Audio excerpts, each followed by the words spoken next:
Hi and welcome to TTN Info TV SK channel. My name is Syed. Here I am with the latest news for Monday 17 July 2023. This was Saudi Arabia to establish 59 logistic zones by 2030. Saudi Arabia aims to establish 59 logistic zones by 2030. This was revealed during a reception in London on Thursday, where the Saudi Transport General Authority highlighted the maritime sector's achievements. The reception was attended by the Saudi ambassador to the UK Prince Khalid bin Bandar bin Sultan, Deputy Minister of Transport and Logistics Service and Acting Chairman of the Transport General Authority Dr. Rumayya Al-Rumayya, as well as several ambassadors and delegates members of the International Maritime Organization and those involved in the sector. In his speech he delivered at the event, the Saudi ambassador said that the event highlights the outstanding achievements made by Saudi Arabia in the maritime sector, stressing that the progress that has been made indicates the deep and firm commitment of the kingdom towards achieving its Vision 2030.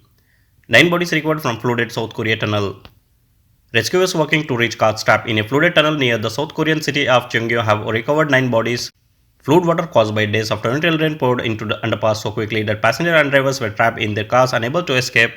At least 37 people have died in total after flooding, landslide and power cuts across much of the country. 9 people are still missing. It is unclear how many people are still trapped in the 685-meter long tunnel in the town of Osong, but 15 vehicles are thought to be submerged. Several of the bodies were recovered from inside a bus. 9 survivors were rescued on Saturday.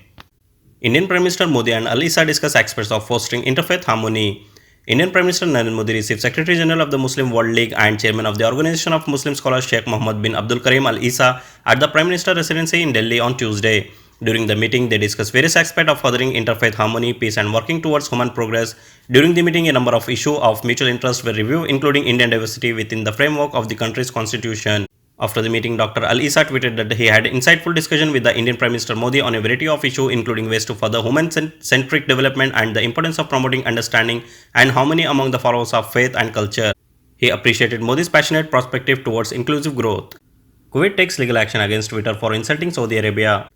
The security authorities in Kuwait have started legal measures against a Twitter who was accused of misusing social media to insult Saudi Arabia. The General Directorate of Security Relations and Media at the Kuwait Ministry of Interior said in a press statement on Saturday that it does not accept abuse and deals firmly with anyone who tries to harm the relationship between Saudi Arabia and Kuwait.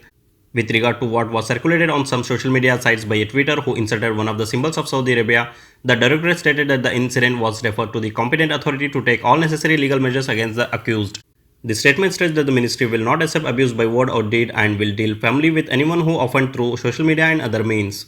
The ministry affirmed its keenness on safeguarding the depth of the well-established historical relation between Saudi Arabia and Kuwait and called upon anyone not to publish and circulate anything that would interfere in the affairs of sister countries.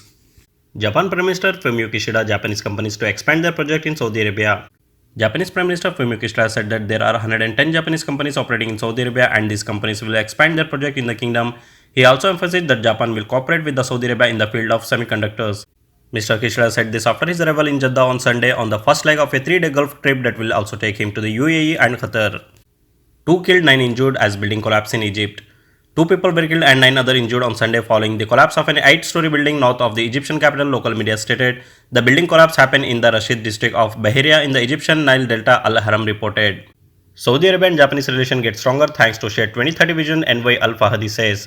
The Saudi ambassador to Japan, Naif Al-Fahdi, has emphasized the ever-strengthening relation between the Kingdom of Saudi Arabia and Japan. He attributes this strong bond to the Saudi-Japanese Vision 2030, a shared initiative by both governments to enhance cooperation in various bilateral and international fields. The vision is being implemented under the guidance of custodian of the 2 holy mosques, King Salman, Crown Prince and Prime Minister Mohammed bin Salman and Japanese Prime Minister Fumio Kishida. GCC Japan resumed FTA negotiation. The Gulf Cooperation Council and Japan announced the resumption of the free trade agreement negotiations. GCC and Japan signed a joint statement in this regard on the sideline of the meeting held in Jeddah on Sunday between Prime Minister of Japan Fumio Kishida and GCC Secretary General Jassim Al-Budawi. Indian Congress holds closed-door meeting on Uniform Civil Code even as law panel extends the deadline. An 8-member group set up to advise Congress President Mallikarjuna Kharge on Uniform Civil Code felt that uniform law or personal law of different communities was not necessary even though there is a scope for reform of personal law. On July 15, members of this group held a closed-doors meeting at the All India Congress Committee headquarters in which the overwhelming sentiment was to reject any uniformity that does not respect India's diversity. Iran's morality police returned after protest in a new campaign to impose Islamic dress on women. According to the Hindu News, Iranian authorities on July 16 announced a new campaign to force women to wear the Islamic headscarf, and morality police returned to the street 10 months after the death of a woman in their custody sparked nationwide protest. The morality police had largely pulled back following the death of 22-year-old Mahsa Amini last September, as authorities struggle to contain mass protests calling for the overthrow of the theocracy that has ruled Iran for over 4 decades. Emirates is the fourth largest investor in India. The UAE has become the fourth largest investor in India according to Emirates news agency WAM. UAE has invested $36.61 billion in India. The partnership between the two countries has opened business and investment opportunities for more than 3.6 billion people. The signing of the comprehensive partnership agreement between the UAE and India has given a new dimension to the relationship between the two countries. Its implementation started from May 1, 2022. This deal has given Emirati companies a massive access to the Indian market. Export routes for more than 80 goods have been opened. Emirati companies have benefited from the abolition on reduction of customs duties. Pakistan Prime Minister Shahbaz Sharif has said that our government will complete its term next month and before the term is completed we will leave and a new caretaker government will come.